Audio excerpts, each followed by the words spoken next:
Assalamualaikum warahmatullahi wabarakatuh. Materi minggu pertama, mata kuliah compounding dan dispensing, atau biasa disingkat COMDIS. COMDIS itu singkatan.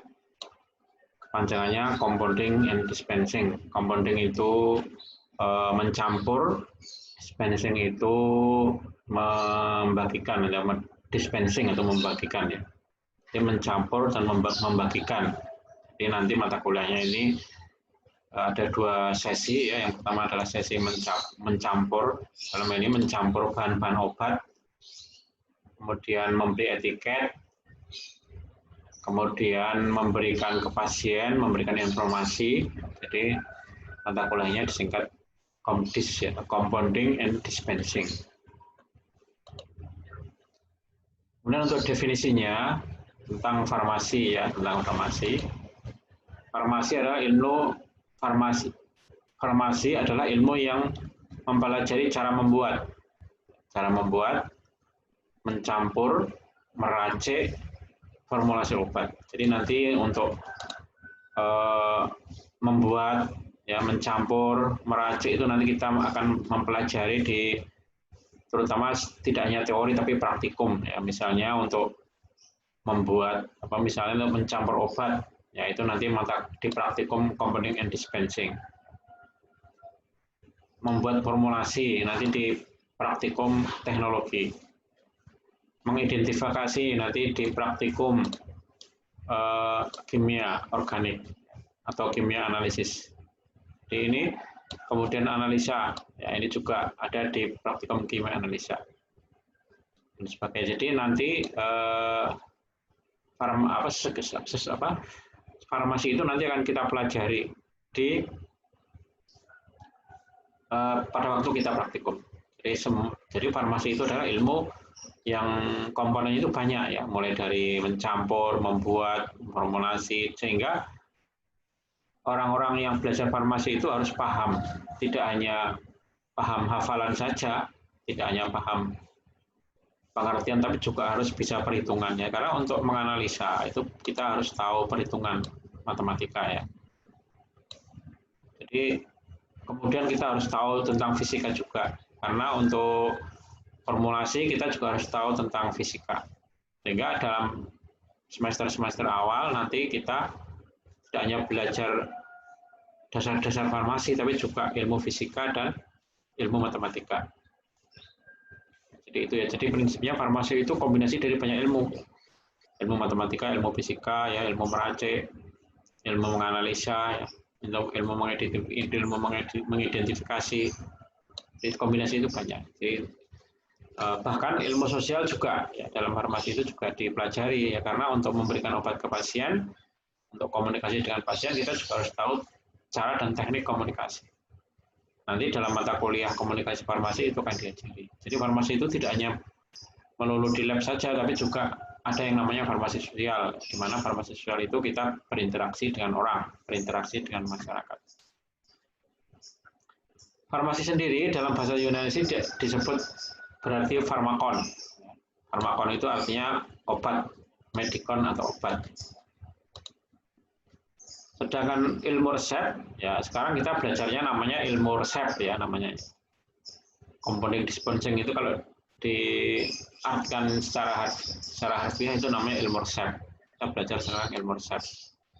Ilmu resep adalah ilmu yang mempelajari tentang tata cara penyediaan obat menjadi bentuk tertentu. Jadi ilmu resep ini itu sebenarnya bukan ilmu membuat obat, bukan, tetapi ilmu tata cara penyediaan obat. Bagaimana caranya memberi etiket, misalnya ya. Bagaimana caranya mengemas kapsul, bagaimana caranya membuat puyer, bagaimana caranya membuat sirup. Jadi bukan membuat dalam artian mensintesis obat, tapi mencampur, kemudian bahan-bahan tersebut akan dikemas, kemudian akan diberi etiket, kemudian bagaimana juga kita membuat kopi resep atau salinan resep. Itu diajarkan dalam pelajaran ilmu resep. Ilmu resep ini juga diajarkan di SMK ya, tetapi untuk di SMK farmasi, tetapi di S1 farmasi juga diajarkan lagi ya, karena ini adalah mata kuliah dasar. Bahkan di sini di dalam ilmu resep itu juga sampai memberikan informasi ke pasien ya, bagaimana caranya memberi informasi ke pasien.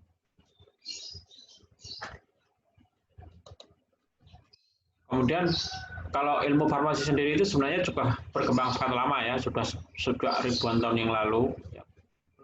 Farmasi ada seorang dokter dari Yunani yang namanya Hippocrates. Itu adalah orang yang pertama kali memperkenalkan ilmu farmasi secara ilmiah.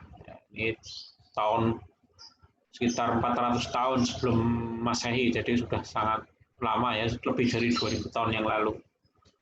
2500 tahun yang lalu farmasi itu sudah dikenalkan. Kemudian satu abad setelah Masehi ya, atau abad 1, Dioscorides juga mulai memperkenalkan tumbuhan obat. Dia memperkenalkan botani. Dia ahli botani, ahli tumbuhan, dan mulai memperkenalkan tumbuh-tumbuhan yang berkhasiat sebagai obat dalam ilmu farmasi. Sekarang nanti ilmunya juga ada, namanya mata kuliah botani farmasi. Jadi tumbuh-tumbuhan itu kan banyak sekali ya, sebagian banyak tumbuh-tumbuhan itu adalah tumbuh-tumbuhan yang berkhasiat sebagai obat. Itu namanya botani farmasi. Dulu pernah, nanti kita akan belajar botani farmasi itu di semester 1. Kemudian ini lebih modern lagi ya, namanya Galen atau terkenal dengan istilah Galenica. Ini juga seorang Yunani juga ya. Ini adalah orang yang pertama kali memformulasikan obat. Ya. Adalah orang yang pertama kali memformulasikan obat dalam bentuk cairan. Cairan itu dinamakan Galenica. Jadi nanti kita juga bisa ya, nanti akan mempelajari apa yang dinamakan dengan Galenica. Nah, itu adalah beberapa proses perkembangan ilmu farmasi. Jadi intinya ilmu farmasi itu sudah sangat lama sekali berkembang dan terus mengalami perkembangan sampai sekarang. Sudah ada banyak cabang-cabang dari ilmu farmasi. Tadi sudah saya singgung ya, misalnya farmakologi. Dalam mata kuliah kita itu sudah merupakan bentuk cabang-cabang dari ilmu farmasi. Farmakokinetika, kemudian teknologi farmasi dan sebagainya. Jadi ya, perkembangan ilmu farmasi itu sudah terjadi sejak awal abad Masehi atau bahkan sebelum Masehi. Kemudian jenis-jenis ilmu farmasi. Jenis-jenis ilmu farmasi ini nanti secara lebih luas lagi akan kita pelajari ya. Sebenarnya tidak murni seperti ini ya. Yang pertama adalah misalnya farmakologi. Farmakologi ini nanti akan kita pelajari pada semester 3. Nah, farmakologi sendiri adalah ilmu yang mempelajari khasiat obat dari sifat kimia fisikanya, fisiologinya dan sebagainya. Dari sifat faalnya dan sebagainya, absorpsinya dan sebagainya. Nanti dalam semester 3 kita ada praktikum farmakologi. Ya, jadi praktikum itu nanti kita akan mengetahui sifat fisika dan kimia obat. Ya, misalnya obat-obat itu kita berikan pada hewan uji atau pada tikus. Misalnya obat nyeri, nanti kita suntikkan ke tikus. Nanti efeknya seperti apa? Obat diare kita suntikkan ke tikus, efeknya seperti apa? Jadi kita mempelajari ya efek obat diare itu seperti apa. Mungkin obat radang atau inflamasi nanti kita suntikkan ke tikus, nanti radangnya jadi seperti apa. Jadi kita mempelajarinya itu kaitannya obat dengan efeknya kepada hewan ya. Kalau praktikumnya, tapi kalau nanti yang dipakai adalah hewan uji, yaitu dari mencit atau tikus. Jadi yang dipelajari itu adalah obat itu kalau diminum itu seperti apa jadinya di dalam tubuh kita. Yaitu adalah namanya farmakologi ya. Itu namanya farmakologi. Nanti juga di semester 7 ada mata kuliah namanya farmakoterapi. Kalau farmakoterapi itu adalah kelanjutan dari ilmu farmakologi. Farmakoterapi itu lebih mengarah ke patofisiologi ya. Awal mula penyakit, kemudian dosis, kemudian interaksi obat ya, dan sebagainya, itu namanya farmakoterapi. Jadi farmakoterapi itu adalah kelanjutan dari ilmu farmakologi. Jadi ada farmakologi, ada farmakoterapi. Ada juga cabang yang lain adalah interaksi obat. Interaksi obat itu mempelajari kalau obat itu diminum dengan obat yang lain, apakah terjadi interaksi. Itu namanya mata kuliah interaksi obat. Nanti kita pelajari juga di semester 7. Jadi, cabangnya itu banyak sekali kalau farmasi. Kemudian farmakognosi. Farmakognosi ini adalah sesuai dengan namanya adalah mata kuliah yang berkaitan dengan obat dari bahan alam. Nanti cabangnya banyak ya, farmakoterapi herbal ya. Farmakoterapi herbal itu adalah kelanjutan dari farmakognosi. Farmakoterapi herbal juga kita pelajari di semester 7 ya. Di mana mempelajari bahan-bahan alam apa saja yang berkhasiat sebagai obat diabetes. Bahan-bahan alam saja yang berkhasiat sebagai obat hipertensi. Bahan-bahan alam apa saja yang bisa berkhasiat sebagai obat kolesterol. Itu namanya farmakoterapi herbal, jadi kelanjutan dari farmakognosi. Jadi cabangnya banyak sekali. Kemudian galenika. Galenika tadi adalah nama orang sebenarnya tadi ya. Galenika adalah ilmu yang mempelajari tentang pembuatan obat dengan cara sederhana. Dibuat dari bahan dan tumbuhan dan alam. Nanti kita akan belajar di praktikum tentang galenika ya di mata kuliah compounding and dispensing. Kalau nggak salah di semester 2. Jangan mempelajari ini. Dan kimia farmasi. Ya, kimia farmasi adalah ilmu yang mempelajari tentang kimia obat yang berhubungan dengan zat organik maupun anorganik. Jadi nanti ada namanya kimia organik 1, ada kimia organik 2. Nanti kita akan mempelajari bagaimana cara mengidentifikasi karbohidrat misalnya. Bagaimana cara mengidentifikasi misalnya lemak. Bagaimana cara menentukan kadar misalnya lemak. Itu kimia farmasi. Jadi menentukan kadarnya berapa. Misalnya ada sampel ya isinya misalnya asam formiat, itu kadarnya kita bisa menentukan. Itu kimia farmasi. Kimia farmasi itu mempunyai cabang-cabang ilmu yang misalnya farmasi fisika ya. Nanti kita juga belajar farmasi fisika di semester 5. Jadi sebenarnya cabangnya itu banyak sekali, tidak hanya 4. Dan nanti kita akan mempelajari semua mulai dari semester 1 sampai semester 8.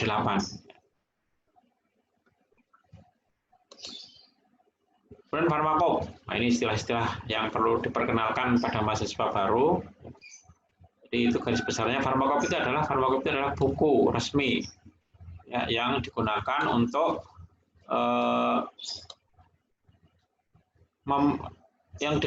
standarisasi obat.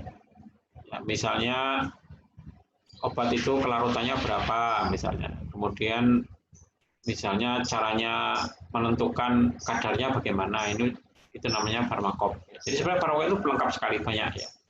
Dan bukunya sampai sekarang ya, sampai tahun 2020 itu baru ada 5 jilid ya, 5 edisi. Jadi edisi kelima. Jadi sekarang farmakop itu sudah baru masuk ke edisi kelima, ya sudah 6 tahun yang lalu. Tapi belum ada update lagi tahun 2020 ya. Farmakop ini bisa kita download ya, bisa banyak ya di internet. Jadi sangat tebal ya kalau mau baca di buku farmakop ini nanti akan banyak kita pakai di mata kuliah ilmu resep. Jadi untuk mata kuliah ilmu resep memang menggunakan farmakop ya, yaitu di semester 1 dan semester 2. Kemudian pengertian obat secara umum. Obat adalah semua bahan tunggal atau campuran. Jadi obat itu isinya bisa satu, bisa lebih dari satu. Ya. Misalnya kalau ada obat namanya amoksisilin, itu isinya hanya satu. Tapi ada obat misalnya namanya Flucadec. Flucadec itu isinya bisa 5 ya. Ada paracetamol, ya, ada pseudoephedrine, ada CTM. Jadi isinya itu obat itu ada yang satu, ada yang lebih dari satu. Misalnya kita beli obat namanya OBH. OBH itu adalah obat campuran. Ya. Isinya lebih dari satu. Ya. Bisa lebih dari 4 isinya kalau OBH itu. Nah, obat itu digunakan oleh semua makhluk hidup. Jadi tidak hanya manusia sebenarnya. Jadi ada obat yang digunakan untuk hewan juga. Tidak hanya untuk manusia. Jadi obat itu Fungsinya apa obat itu? Fungsinya adalah untuk mencegah, bisa ya, obat digunakan untuk mencegah penyakit. Misalnya kita tidak ingin terkena TBC misalnya, maka ada namanya vaksin TBC. Kita tidak ingin terkena penyakit gondongan, maka ada namanya vaksin gondongan. Jadi obat bisa untuk mencegah. Misalnya kita tidak ingin terkena penyakit flu misalnya, ada vaksin flu. Jadi kalau vaksin itu digunakan untuk mencegah. Untuk meringankan misalnya, meringankan itu contohnya ada orang sakit gigi misalnya. Terus dia minum obat, kemudian nyerinya berkurang atau ringan. Berkurang nyerinya. Ada orang yang demam, suhunya 39 derajat, minum paracetamol. Itu adalah contoh obat yang bersifat meringankan. Meringankan suhu, meringankan nyeri, dan sebagainya. Kemudian ada juga obat yang menyembuhkan. Jadi obat itu ada yang menyembuhkan, misalnya ada orang terkena tipes, dan dia minum obat, misalnya thiamphenicol, atau minum obat namanya ciprofloxacin, atau minum obat namanya ceftriaxone. Itu obat-obat yang bisa untuk mengobati tipes. Itu menyembuhkan tipes, jadi mematikan benar tipesnya. Jadi beda ya antara mencegah, ya, meringankan, dan menyembuhkan, itu beda. Obat itu ada juga yang digunakan untuk bagian luar dalam tubuh, ya. Misalnya salep, ya. Itu bagian luar, tetes mata, ya. Misalnya kita sakit GLN, misalnya kita menggunakan obat luar, diteteskan. Ada juga obat yang digunakan untuk bagian dalam. Misalnya kalau banyak sekali obat yang diminum, yaitu adalah bagian dalam. Misalnya obat injeksi, yaitu juga untuk bagian dalam. Sirup, tablet itu bagian dalam. Di obat itu pengertian obat. Di obat itu pengertiannya cukup kompleks. Intinya obat itu tidak hanya digunakan untuk manusia, tapi untuk hewan. Bahkan untuk tumbuhan juga. Ya. Tumbuhan-tumbuhan yang dibudidayakan itu kalau terkena jamur ya juga ada namanya fungisida untuk mematikan jamur. Intinya untuk makhluk hidup ya, obat itu untuk makhluk hidup, tidak hanya murni untuk hewan, tumbuhan, manusia tidak, tapi untuk makhluk hidup. Kemudian pengertian obat secara khusus. Itu ada yang namanya obat jadi, ada yang namanya obat jadi, ada yang namanya obat paten. Yang namanya obat paten. Obat jadi itu apa? Obat jadi adalah obat yang dalam keadaan murni, dalam bentuk campuran atau dalam bentuk campuran. Ya, obat jadi itu tinggal diminum maksudnya ya. Jadi kalau kita kerja di apotek ya, di situ itu obatnya sebagian besar obat jadi semua ya. Ada yang bentuknya itu tablet ya. Itu ditaruh di rak tersendiri. Ada yang bentuknya itu serbuk ya, ada juga di apotek itu bentuknya serbuk ya, misalnya serbuk, misalnya di apotek itu yang ada misalnya serbuk amilum ya untuk membuat puyer misalnya, itu bentuknya serbuk, atau serbuk aminopilin misalnya. Tapi sudah jarang sekali ya, jadi di apotek itu sudah jarang sekali obat itu bentuknya serbuk. Semua obat itu sudah bentuknya murni ya, jadi murni ya, tinggal diminum. Kalau serbuk ini kan masih harus dimasukkan ke dalam kapsul sebenarnya. Jadi kalau bentuknya serbuk itu masih harus dimasukkan dalam kapsul, dalam puyer. Tablet ini adalah obat yang bentuknya itu adalah obat jadi. Jadi obat jadi itu intinya obat yang siap diminum. Pil ya misalnya. Pil itu juga sudah jarang ya. Yang banyak itu tablet ya. Dan kapsul, ya kapsul itu juga sudah banyak ya. Suppositoria itu adalah obat yang dimasukkan lewat dubur, namanya suppositoria. Kemudian cairan, salep, dan sebagainya itu adalah obat-obat jadi. Jadi obat-obat jadi itu adalah obat yang kalau kita lihat di apotek itu hampir semuanya obatnya obat jadi. Dan obat paten. Ya obat paten. Obat paten itu apa sih? Obat paten itu adalah obat yang obat jadi dengan nama dagang. Jadi obat paten itu adalah obat jadi dengan nama dagang. Misalnya kalau kita ke apotek ada obat namanya Ponstan. Ponstan itu isinya asam mefenamat. Ya. asam mefenamat itu adalah zat aktif yang ada di dalam konstan itu. Yang memberi nama konstan itu adalah pabriknya. Atau ada obat namanya mefinal. Mefinal itu juga isinya asam mefenamat. Ya, asam mefenamat ini banyak sekali obat patennya, tidak hanya satu. Jadi asam mefenamat itu bisa ada yang namanya konstan, bisa ada yang namanya mefinal. Itu banyak ya. Bisa ada yang namanya pargetik. Pargetik itu isinya juga asam mefenamat. Jadi itu adalah obat paten. Kemudian yang lain adalah obat generik. Ya ini saya ganti ya, ini obat generik. Obat generik itu adalah obat generik ya. Obat generik itu adalah obat yang belum dipatenkan ya. Jadi obat generik itu belum dipatenkan, belum diberi nama secara khusus. Ya. Misalnya tadi asam mefenamat, ya, contohnya asam mefenamat. Asam mefenamat itu obat generik. Asam mefenamat itu adalah obat generik. Obat patennya misalnya konstan. Obat paten asam mefenamat itu misalnya konstan. Obat paten asam mefenamat yang lain misalnya pargetik. Misalnya lagi ada namanya nikostan. Ada yang namanya mefinal. Itu banyak sekali. Jadi satu obat generik itu punya banyak obat paten. Bisa lebih dari 10 ya. Kalau amoksisilin ya ada obat namanya amoksisilin misalnya. Amoksisilin ini kan obat generik ya. Itu banyak sekali nama obat patennya banyak ya. Ada intermoksil, ada amoksan. Itu adalah obat paten. Intermoksil, amoksan itu adalah obat paten. Ini misalnya contohnya konstan. Konstan. Kemudian amoksan tadi ya, misalnya amoksan. Tuh. Nah ini yang ngasih nama itu pabriknya, ya, tergantung pabriknya yang ngasih nama. Ini adalah pengertian obat secara khusus. Nah ini adalah contohnya ya, ini contoh. Kemudian ada lagi obat asli. Obat asli itu apa? Obat yang didapat dari bahan-bahan alam, namanya obat asli. Ya, misalnya kalau kita minum tolak angin, ya itu adalah obat asli Indonesia, ya, obat asli. Karena dia dibuat dari bahan-bahan alam yang ada di Indonesia. Banyak sekali obat asli itu ya, mungkin namanya obat herbal lah gampangnya seperti itu.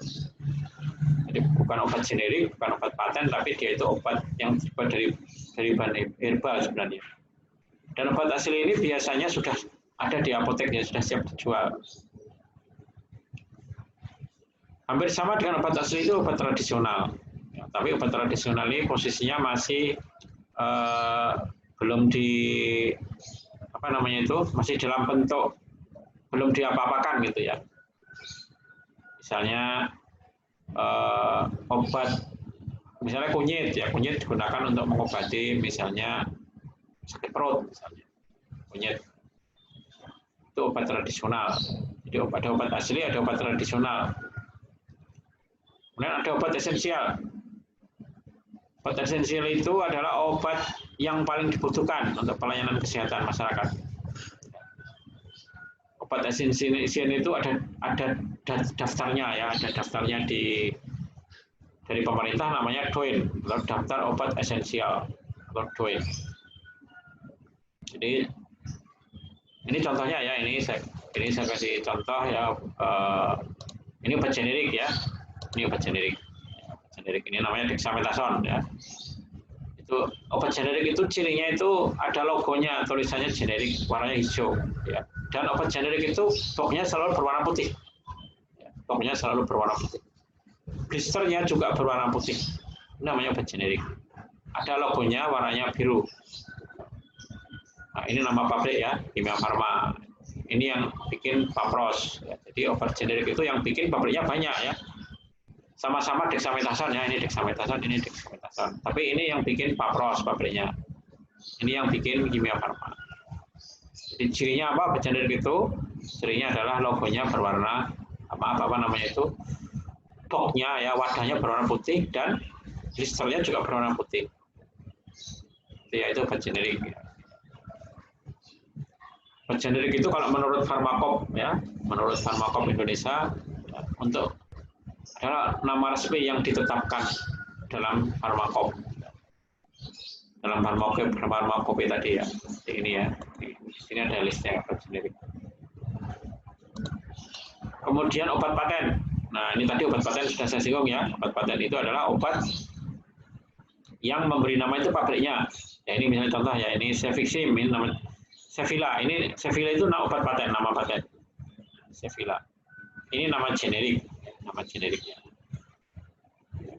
Ya, atau ini ya mungkin ini namanya amlodipin.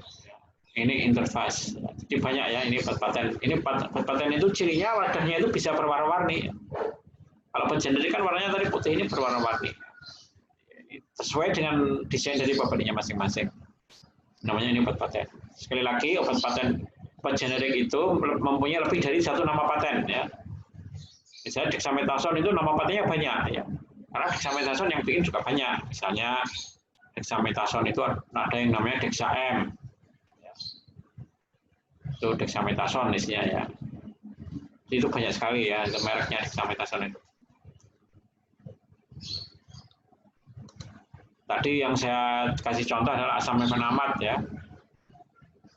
Itu adalah obat generik ya, nama obat patennya banyak tadi ya, Mavinal ya, kemudian Konstan dan sebagainya. Nah, ini daftar obat esensial nasional itu ada PDF-nya ya. Jadi kalau kita mau cari apa tuh sebenarnya daftar obat esensial nasional itu nanti kita bisa lihat ya. Dalam bentuk soft copy ya, kita bisa download di internet itu banyak. Itu daftarnya itu cukup banyak, cukup lengkap, sekitar 300 sampai 400 ya, obat. Cukup banyak. Kemudian pembagian atau penggolongan obat. Ya, pembagian atau penggolongan obat. Pertama menurut kegunaannya, tadi sudah saya singgung ya, Jadi obat itu ada yang digunakan untuk menyembuhkan ya, tadi contohnya misalnya orang terkena tipes diobati dengan tempenikol misalnya, itu untuk menyembuhkan. Untuk mencegah tadi contohnya vaksin ya. Atau vitamin C dosis tinggi itu untuk mencegah orang terkena flu. Jadi kalau ada orang yang capek ya kerja, itu daya tahan tubuhnya turun ya, itu bisa minum vitamin C bisa ya. Vitamin C itu mencegah orang kena sakit flu ya, mencegah ya. Bahkan kalau ada orang yang diduga terkena virus COVID ya, dia boleh minum vitamin C sampai 1000 mg karena dia bisa mencegah ya, bukan mengobati COVID tapi mencegah. Dan ada obat yang digunakan untuk mendiagnosis, dia mendiagnosis. Contohnya kalau obat untuk mendiagnosis itu, contohnya misalnya garam Inggris diagnostik ya. Jadi kalau ada orang yang mau garam Inggris itu kalau ada orang yang mau dioperasi, dia ususnya dikeluarkan dulu kotorannya dengan cara minum obat urus-urus namanya ya. Jadi dia kalau dikasih garam Inggris itu ususnya itu kan bersih keluar semua, sehingga waktu dioperasi dia jadi nggak kelihatan, nggak ada kotorannya di dalam usus. Ini gampang dilakukan proses pembedahan. Jadi untuk diagnosis tentunya. Jadi ada untuk yang mencegah, mengobati, menyembuhkan ya, untuk diagnosis. Kemudian obat menurut cara penggunaan tadi juga sudah saya singgung ya. Ada yang digunakan di dalam ya, ada yang digunakan di dalam, ada yang digunakan di luar ya. Obat itu ada yang digunakan di dalam, ada yang digunakan di luar. Jadi kalau yang dipakai di dalam itu diminum ya, contohnya yang diminum. Namanya medikamentum ad usum internum. Ini digunakan di dalam. Nah, kalau kita mau menyiapkan obat ya, meracik obat ya, kalau sudah siap ya, obatnya itu kita sudah siap, nanti kita kasih etiket ya, kita kasih semacam label ya, semacam label yang berisi aturan pakai ya, itu berwarna putih etiketnya ya. Etiketnya itu berwarna putih, etiket atau label ya, label obat itu berwarna putih. Tapi kalau obatnya itu bentuknya salep atau bentuknya itu tetes mata, Yang untuk pemakaian luar nggak diminum, nggak disuntikkan ya. Itu etiketnya berwarna biru. Nah, kalau yang ini kan disuntikkan ya. Atau diminum ya, etiketnya berwarna putih. Jadi obat itu kalau kita bagi menurut cara penggunaannya ya, ada yang digunakan dengan cara diminum, ada yang digunakan dengan cara dioleskan. Kalau dioleskan itu pemakaian luar ya. Itu dikasih etiket biru. Kalau untuk diminum itu etiketnya putih. Kemudian menurut cara kerjanya, ya ada yang lokal, ada yang sistemik. Ya, kalau lokal itu adalah obat yang digunakan dengan cara dioleskan itu kebanyakan lokal. Ya, misalnya kita sakit, misalnya ada orang yang terkena gatal misalnya ya, kulitnya berwarna merah-merah ya, dikasih salep, misalnya dikasih salep hidrokortison. Salep hidrokortison itu kan dioleskan. Untuk pemakaian luar ya, tadi untuk pemakaian luar itu warnanya biru.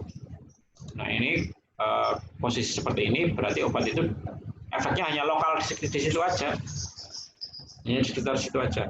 Atau misalnya ada orang terkilir misalnya ya, terkilir lebam, kakinya lebam, lututnya lebam, kemudian dia beli obat untuk menghilangkan nyerinya, ya beli hot cream lah, banyak lah merek-merek itu ya, beli hot cream misalnya, contohnya aja ya. Itu efeknya hanya lokal hot cream itu, karena hanya di sekitar dioleskan. Jadi obat-obat yang efeknya lokal itu adalah obat yang dioleskan. Atau juga obat-obat yang diteteskan. Misalnya kita kena telinganya berdengung misalnya, ada infeksi, kemudian kita beli tetes telinga. Nah, tetes telinga itu adalah obat-obat yang lokal. Kemudian ada obat yang sistemik. Ya, obat yang sistemik. Sistemik itu adalah obat-obat yang diminum. Ya, obat-obat yang diminum. Contohnya atau disuntikkan. Jadi sistemik itu artinya masuk dalam peredaran darah di seluruh tubuh kita. Ya. Masuk di dalam cairan yang ada di dalam tubuh kita. Itu sistemik. Bahkan sampai masuk ke organ, ya, masuk ke saraf, itu namanya sistemik. Tentunya kalau sistemik ini karena dia masuk organ, masuk peredaran darah, masuk ke saraf, dia harus diminum atau disuntikkan. Ya, nggak mungkin obat-obat lokal itu yang sistemik. Ya, jarang ya, jarang sekali. Jadi kebanyakan obat-obat yang disuntikkan, kebanyakan obat lokal itu pasti dia berefek lokal ya. Yang dioleskan itu pasti dia berefek lokal. Kalau sistemik itu yang diminum ya, atau yang disuntikkan, itu sistemik.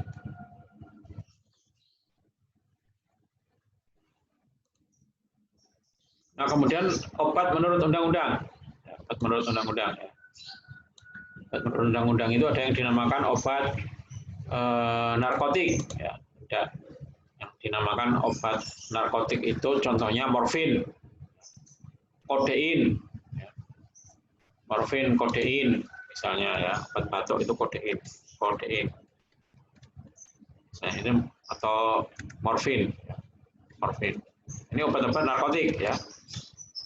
Obat keras, obat narkotik ini adalah obat yang disimpan dalam lemari khusus.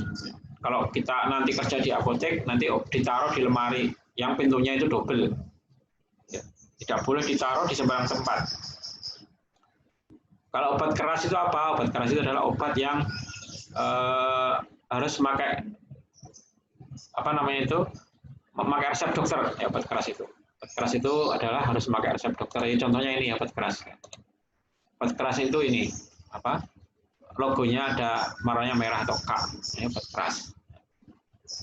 Ini kita harus beli harus dokter ya, harus dengan resep dokter. Ya.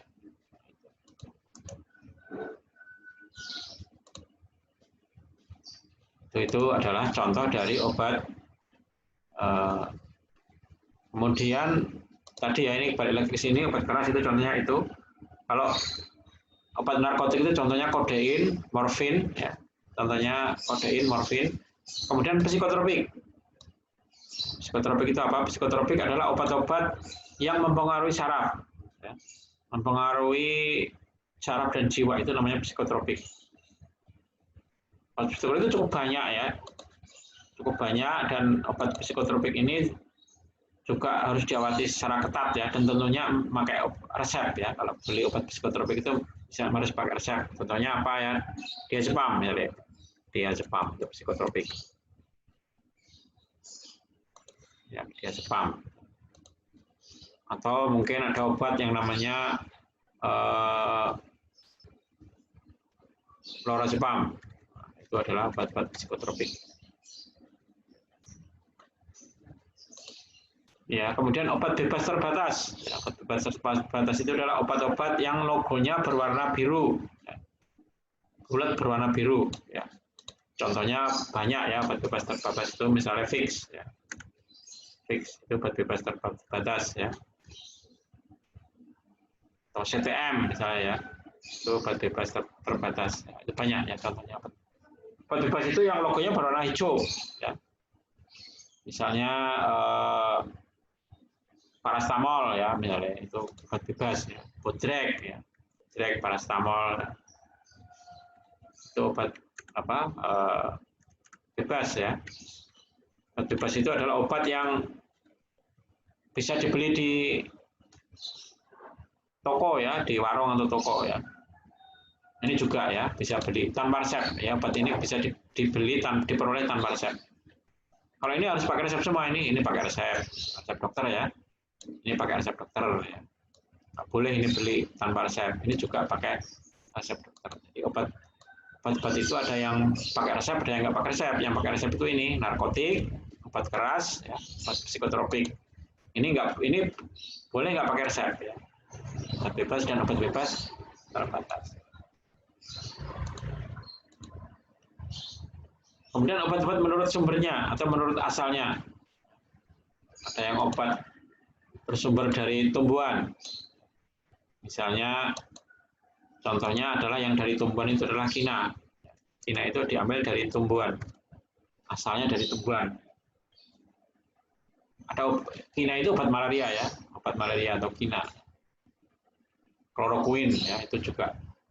Contohnya kina. Kemudian yang dari hewan. Yang dari hewan itu contohnya insulin. Ya, insulin. Atau ATS atau anti tetanus. Ya. Ini dari hewan. Ini dari hewan. Yang dari mineral ya, contohnya antasida. Antasida. Antasida itu obat mah ya. Misalnya contohnya kalau antasida itu contohnya yang terkenal itu Milanta gitu ya. Milanta. Atau mungkin promah lah namanya, promah. Ini dari mineral ya. Ini obat mah ya. Kemudian yang disintesis atau dibuat di laboratorium di pabrik. Ya, jadi obat itu ada yang murni dibuat dari secara kimia misalnya ya. Ini contohnya diazepam misalnya ya. Itu adalah obat-obat yang dibuat secara kimia ya. Jadi diazepam termasuk obat psikotropik ya tadi ya. Dan obat-obat yang diambil dari mikroba ya. Ada mikroba itu misalnya jamur ya. Bakteri ya, contohnya adalah penisilin ya, dari mikroba. Penisilin itu adalah obat-obat yang dibuat dari jamur. Jamur Penicillium notatum. Penicillium strisogonum itu adalah obat-obat yang dibuat dari mikroba. Jadi obat-obat itu asal muasalnya itu beda, ada yang dari tumbuhan, hewan, mineral dan sebagainya. Kemudian obat itu ada yang bentuknya padat, ya. Ada yang kalau kita obat itu menurut bentuknya, ada yang bentuknya padat.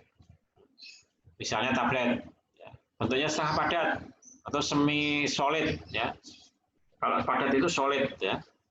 Kalau padat itu sering kita istilahkan itu solid. Kalau setengah padat itu semi solid, ya, ini semi solid. Ya, semi solid setengah padat. Ini salep ya, krim salep itu setengah padat. Misalnya salep hidrokortison itu adalah setengah padat. Dan bentuknya cairan itu ada yang namanya sirup tentunya ya. Ini sirup ya. Sirup injeksi itu bentuknya cairan. Sirup injeksi itu bentuknya cairan. Itu adalah obat-obat yang bentuknya cairan. Jadi obat itu ada yang bentuknya padat, ada yang bentuknya setengah padat, ada yang bentuknya cairan. Karena itu nggak ada obat bentuknya gas itu nggak ada. Jadi obat itu bentuknya itu cair, padat atau setengah padat. Biasanya kalau setengah padat ini, biasanya kalau obat-obat setengah padat ini biasanya digunakan untuk pemakaian luar ya. Itu ya, kalau cairan itu sebagian besar diminum ya. Kalau bentuk padat itu juga banyak yang diminum. Kalau bentuk padat tidak mungkin diberikan dalam obat luar, itu nggak mungkin. Yang diberikan sebagai obat luar adalah obat-obat yang setengah padat ya tentunya ya. Kemudian obat-obat menurut proses fisiologis dan biokimia. Nah, ada obat-obat yang dinamakan obat-obat farmakodinamis. Ada obat-obat kemoterapi, ada obat-obat diagnostik ya, itu hampir sama dengan tadi ya. Kalau diagnostik itu contohnya tadi garam Inggris ya. Jadi digunakan untuk apa? Garam Inggris untuk mengeluarkan isi kotoran ya atau urus-urus pada orang yang mau dioperasi. Obat kemoterapi ya. Kemudian obat-obat kemoterapi. Obat kemoterapi itu adalah obat-obat yang digunakan untuk mengobati kanker ya. Obat-obat kanker. Ya, obat kemoterapi itu obat-obat kanker, misalnya doxorubicin, obat-obat kanker. Banyak ya. Obat kanker itu banyak. Kemudian obat-obat farmakodinamis. Obat-obat farmakodinamis itu obat-obat yang berefek pada tubuh kita secara farmakodinamik. Ya, nanti kita pelajari lebih jauh lagi ya, tapi saya kasih contoh aja langsung, misalnya obat farmakodinamis, misalnya amlodipin ya. Amlodipin itu untuk mengobati tensi ya. Amlodipin itu obat untuk menurunkan tensi. Atau mungkin yang gampang aja lah, misalnya paracetamol ya. Untuk menurunkan panas ya, paracetamol. Atau obat-obat untuk menurunkan kolesterol, misalnya simvastatin. Ya, simvastatin. Nah, ini untuk obat-obat apa? Menurunkan kolesterol. Ini adalah obat farmakodinamis. Ya. Ya. Oke, gitu ya. Ini obat itu ada yang kemoterapi, farmakodinamik, dan diagnostik.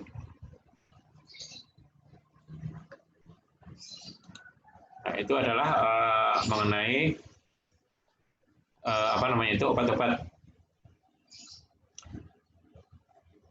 menurut penggunaannya ya, menurut fisiologisnya, menurut bentuk sediaannya, ya, menurut sumbernya, ya, menurut undang-undang, yaitu masih dibagi-bagi lagi ya. Kemudian